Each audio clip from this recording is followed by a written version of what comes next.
নমস্কার, আমি সুশান্ত মণ্ডল, বীরভূম নিয়ার রামপুরহাট পট তারাপীঠ মন্দিরের কাছ থেকে এসেছি। আমি গত 24 আগস্ট মাসে মেডিগাতে বাইপাস সার্জারি করেছিলাম ডক্টর সঞ্জয় সেনগুপ্তের আন্ডারে। ডক্টর সঞ্জয় সেনগুপ্ত, আমি যখন হসপিটালে ছিলাম, মেডিগাতে ছিলাম, প্রতিদিন আমার কাছে আসতেন, খোঁজ খবর নিতেন, খুব ভালো লেগেছে।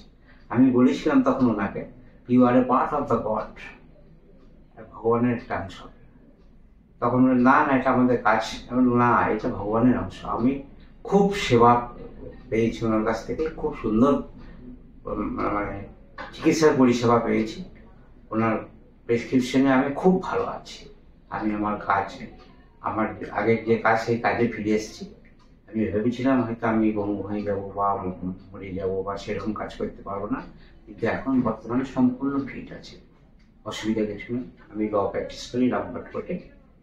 এখন সম্পূর্ণভাবে আমি কাজ করছি এবং ওনার ডক্টর সঞ্জয় সেনগুপ্তর আন্ডারে, প্রেসক্রিপশন আন্ডারে ওষুধ খেয়ে আছি, খুব ভালো আছি। আমার একটু স্ট্রোকের মতো হয়েছিল, খুব ছোট্ট মতো, হঠাৎ বুকে খুব ব্যথা। আমি তারপরে মেডিকাতে এসেছিলাম, হার্টের ফাংশনটা সেই মুহূর্তে ছিল 40। পরবর্তীকালে বর্তমানে আমি ডক্টর সঞ্জয় সেনগুপ্ত ওষুধ খেয়ে এবং তার নিয়ম মতো চলে আমার হার্টের ফাংশন এখন 64 এসছে। এবং বর্তমানে আজকের দিনে ইকোরোপেটটা খুব সুন্দর আছে, যেটা একটা স্বাভাবিক লোকেরও হয়তো অত সুন্দর থাকে না।